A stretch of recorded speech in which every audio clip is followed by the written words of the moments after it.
She was a wife, a mother, the First Lady of the state of Texas, and the last person to speak to President Kennedy before he was assassinated. Hello, I'm Ernie Manouse. Coming up on InnerVIEWS, Nellie Connally takes us back to that fateful day in Dallas.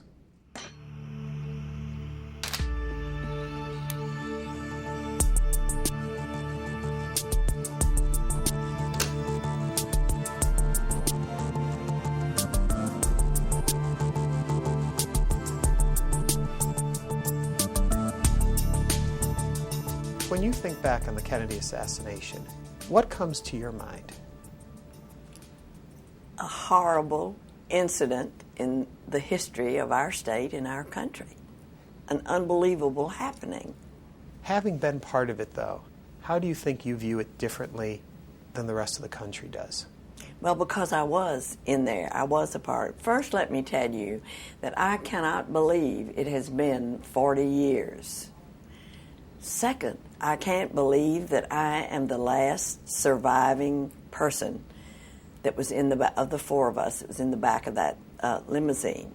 And third, I cannot believe that the notes I wrote have suddenly become so important. Takes back, explain what the notes are. The notes, when I brought Governor Connally home from the hospital in Dallas to the mansion, settled him in, and checked the refrigerators to be sure there was food. Imagine checking the refrigerators in the governor's mansion and finding them empty. I didn't. They were full. It took me about 2 days to get everything settled and just like I wanted for him. Then I got yellow pads, pens, and pencils, and I went off into a quiet part of the mansion, and I sat there and wrote what happened in that car.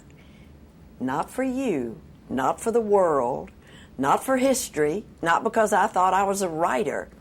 I wrote these notes for little Connallys, my grandchildren and little Connallys yet unborn, in case they had some interest in what happened on that awful day to their grandmother and grandfather who were in that car. When you looked back at the notes now to put together the book, was there anything surprising in there that you had forgotten? No. No? I put them in a file drawer after I wrote them and closed the file drawer and never saw them again for 33 years. And your story hadn't changed at all in all that time? Not at all. Take me back then. Tell me the story as you saw it. Of our trip in Dallas? Yeah. Well, we arrived at Love Field. We had come from Fort Worth, where it was kind of rainy and gray and ugly and, didn't make you very happy for a parade, a cavalcade. We got to Dallas, and the sun came out, and it was just beautiful. And there were people at the airport. We got in the car, and then we took off on our tour in Dallas. The people from Dallas couldn't have been more wonderful to the Kennedys. They were just screaming for them, yelling at them, just like they were so glad. And I was like a mother whose children were doing just what I wanted them to do, and the grandparents were so happy because the Kennedys were responding happily just like the people in Dallas. And it was just, couldn't have been better, and I restrained myself as long as I could. Then I turned to the president and I said, Mr. President, you can't say Dallas doesn't love you. And he grinned, that wonderful grin, and it was just a few seconds, a minute or two, and I heard this loud noise. Now let me tell you that the president and Miss Kennedy are seated in the back.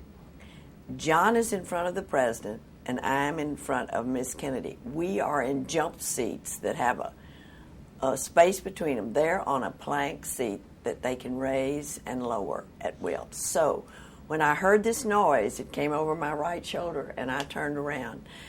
And I didn't know at first what it was because the motorcycles, backfire and make all that noise. But I knew it was not a good noise. And I turned back just in time to see the president's hands fly up to his neck. And then he just sunk down a few inches in the car. John, who is seated in front of him, and is a your husband, the hunter, governor. yeah, John Connally, and he knew that was a gunshot. And he turned to his right, but he couldn't see the president, who was directly behind him. So then he flipped to his left, and he still couldn't see him. And he said, "No, no, no," and turned back. And when he got about halfway back, the second shot hit John Connally. And he said, "My God, they're going to kill us all," and then just collapsed forward, blood everywhere. Now, I know this takes longer than 6 seconds, but it happened, all happened in 6 seconds. My husband was hurt very badly, and I wanted to do something to help him, but I didn't know what to do.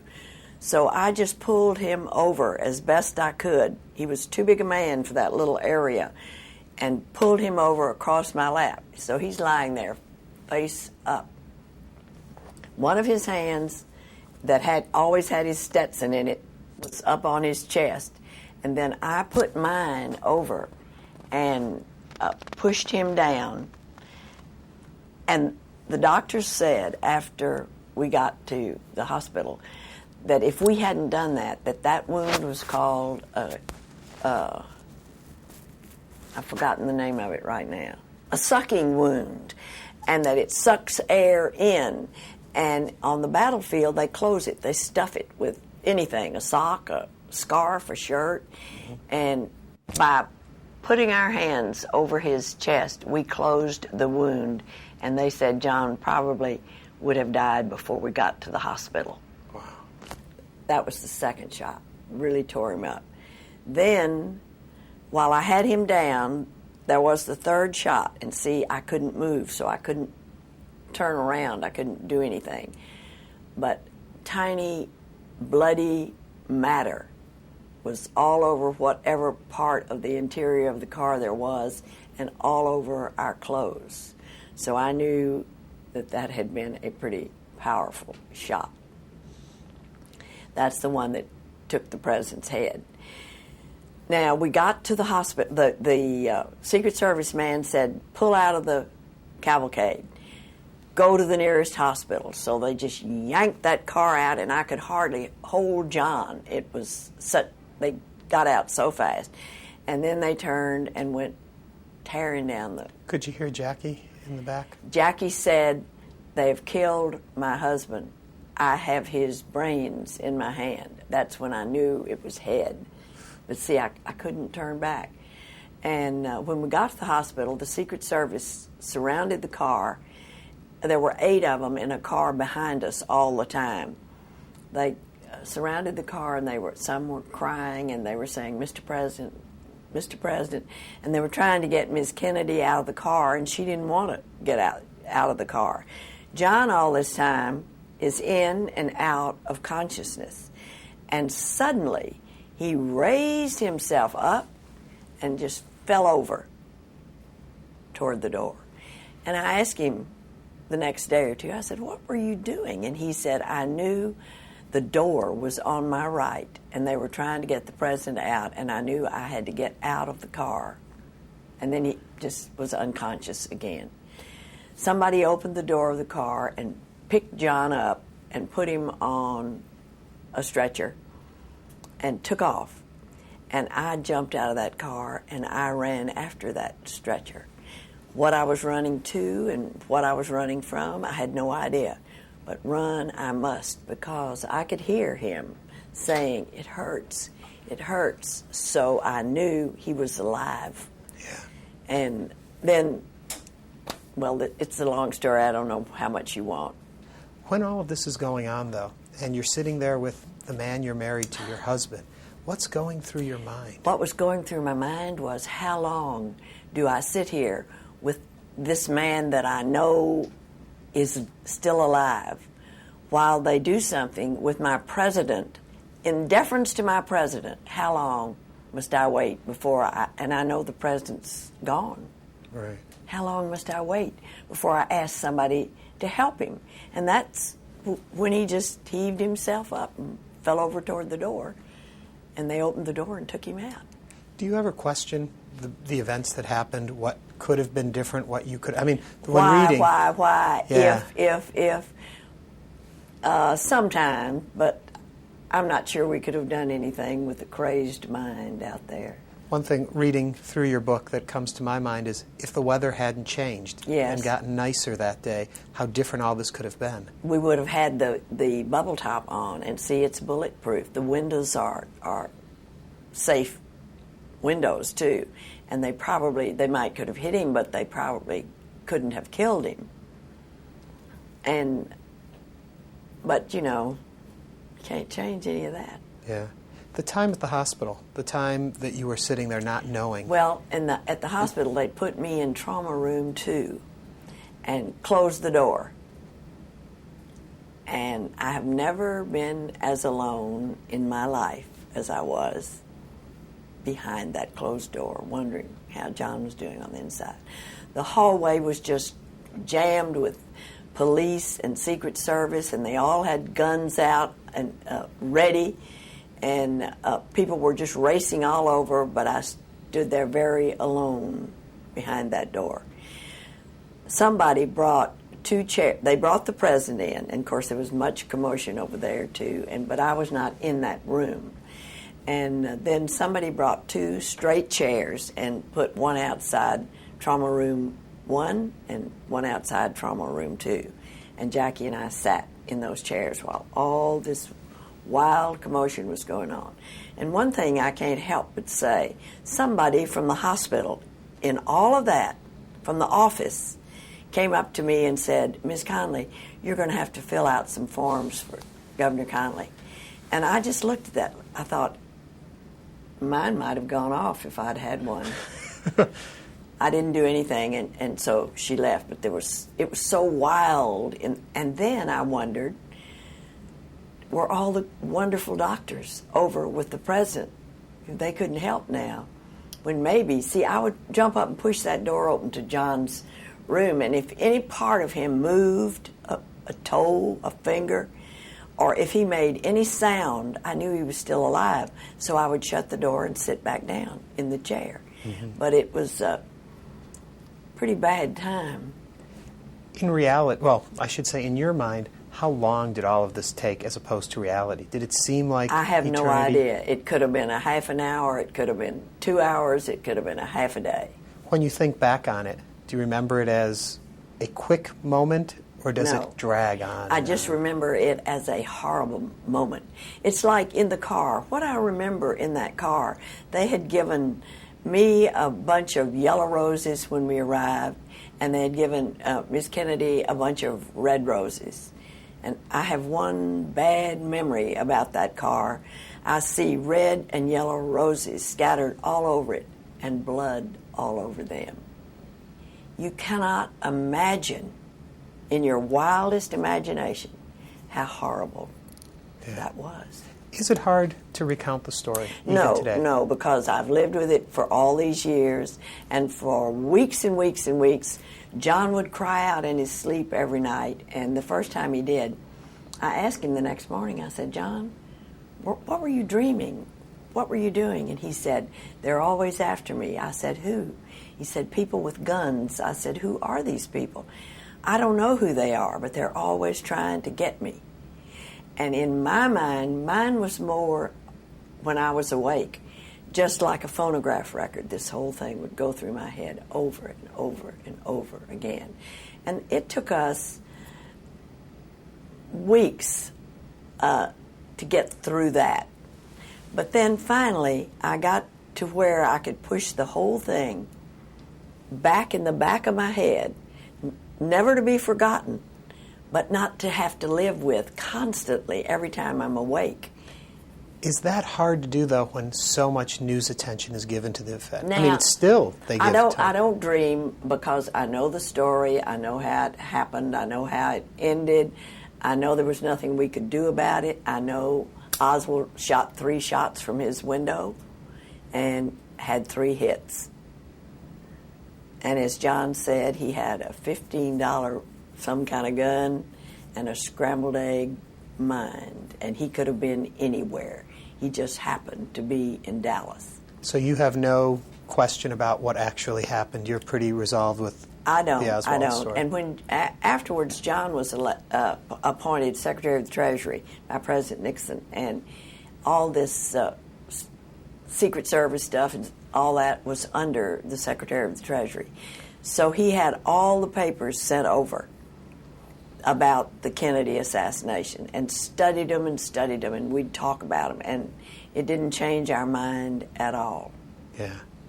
Is there any part, and I don't know how exactly to ask it, when you realize your husband has lived and there's got to be joy and excitement there at the same time the entire nation is in mourning? Well, see, how do you handle that? We weren't sure for a while how Right. John was going to do, and finally they had him in surgery again. I mean, for 5.5 hours, and they sent somebody out to me every time they found out something more to tell me that where the bullet had gone and what it had gone through the back of his shoulder. It came out under the nipple, but it took out 5 inches of his 5th rib, and then went through 1 lung, and then he was turned this way, so it came out, crushed his right wrist, and landed in this leg over here. Yeah. But how about you realizing he was going to live, that he was going to make it, and the president didn't? Well, was there I knew, was it hard to? I knew when the 3rd shot came that the president couldn't make it. Right. You know, he just couldn't have made it. I never saw him again because I was worried about John. Right. And he was 5.5 hours in surgery, and he would send one of John's assistants out every now and then to tell me, you know, we're doing pretty good, and then they said, we think he's going to make it. Of course, he had tubes in the front of his chest, in the back of his chest. He had his leg up. He had his arm in a sling. He looked, when I finally got to go in and see him, he looked pretty bad. Yeah. You then addressed the nation. There was TV set up. You were brought out. How did that all play out for That you? was real hard because I had accepted no interviews. I had said nothing, but people were not believing. They were confused. They didn't know whether Oswald did it, whether somebody else did it. And Texas people especially felt like if I told them that John was doing all right, that they could believe me. They weren't sure they could believe the reports they were getting. So at first I said no, and then I thought, well, I can tell them about John. And so they wrote something for me to say. I said I'd do it, but I needed to know what I was going to say, and I was so nervous I couldn't hold the paper, so I put it down and put my glasses on and read what they said. And then I said, I have something I would like to say, and I put the paper down, and that's when first I said I wanted him to send things to Officer Tippett's wife. You know, he was the one that got killed going after by the Oswald. theater, going after. And I wanted him to, instead of all the beautiful, wonderful flowers and things they were sending to us, to send something that would be helpful to Miss Tippett. And all I wanted to say was that this man who did all this could have been anywhere. He could have been in any state, in any town. And I did not want them to blame Dallas for something they had nothing to do with. And I wanted, as far as the television went, for people to know that. You and your husband stayed in public life after that. Why? Well, you have to, like a little good soldier, you have to face forward and march. You can't just live in the past, or you've got to go on if you have anything left. Was there ever a time you thought about not? Well, I didn't make those decisions. Well, if you had made No, them, I would you have wouldn't. changed it I differently? wouldn't, because I admired John Connally very much, and I knew he loved Texas. I knew he loved the United States, and I knew he wouldn't do anything but the best he knew how to do. So that was okay with me. What kind of fear lived in you after that event? That's the first time I was ever afraid for me, John, or our children. Mm-hmm. But I was. I worried about him. I looked over my own shoulder. At the mansion, I worried about the children. Mark was 11, and he liked to go walk the wall around the mansion. He couldn't do that anymore for fear somebody would snatch him off the wall. Sharon had just turned 14, and she liked to go out with her friends, but we always had to have an escort, somebody, because I was afraid for him. Right.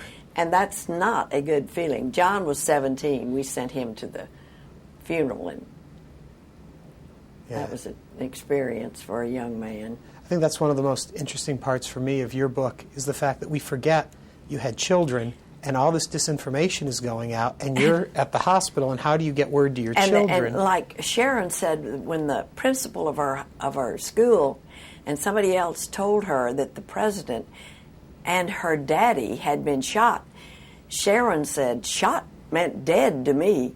Mm-hmm. And Mark couldn't understand why they were driving him so fast around, because we were supposed to be very careful.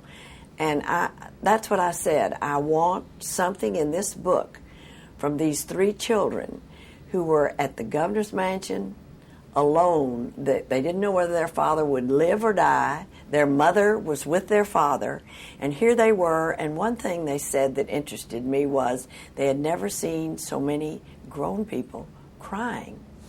And they didn't know whether their daddy was living. The reports were terrible. Because, when you have the death of a president, the ascension of a new president, there's not much time for a serving governor. The time you were together at the hospital, was there any time with Jackie, or was there such a separation, everything was so... People ask me all the time what we talked about when we were sitting in those chairs, and I said, we didn't say a word. We looked at we each knew what the other was going through. We would look over at each other, but you don't talk. When one husband is dead and you don't know what's happening to the other, you don't just have a conversation. Yeah. Did the 2 of you keep in touch? Well, we tried through notes and letters, and we were in Washington, and I tried to get her on the phone, and she was resting, and I thought, thank goodness, because I knew she needed it. Yeah. And then John and I went out to this. We took roses out of the roses that were in our room out to put on the grave, and we went by ourselves, and there was nobody there. So we just stood and thought for a few minutes, and I knelt down and put the roses down, and John was still in his sling. And we thought we were totally alone. And the next morning, there was a picture of us in the paper at the cemetery. So there was nobody there, so they must have had some kind of camera that could take you. But we went through so much. We were not close friends, but we were becoming very close. And we would have been, I think, very close friends because, we were all in the prime of our lives. And we just thought, we didn't think the world owed us living. We thought we owed the world. And the 4 of us, we were all the same age, were ready to charge, but we never had the opportunity. What do you think you learned about yourself from the whole incident? Well, I was just reminded so much of these children that needed a mother and a father. I was so upset over Governor Connally because I really liked that fella. And I don't know. It's hard to say. Yeah. When people read the book now, what do you want them to take away from it? Well, I want them to take away this little bit of history, which is not happy history, but it is history. And I did have my notes checked by the history department at the University of Texas to see if it was really history. And they told me if I would change nothing, add nothing, subtract nothing, not worry about sentence structure, commas, spelling, then it was history. If I started adding, taking out, or doing any of that, then it was just a story. So they are exactly as I wrote them that day at the mansion for my babies. When Later in your life, did you and your husband ever talk about the incident again? Not too much, not too much. We were determined not to let it just rule our lives. And like I said, we had much more to give, and we wanted to give it, and we had children to raise, and they're great kids, and they went through a lot. Yeah. Well, I can think of nothing more but to thank you for taking the time to talk with us about this. And just wonderful. Well, you're nice to want to talk to me, and I hope you'll get my little book. Thank you, Nellie Connally.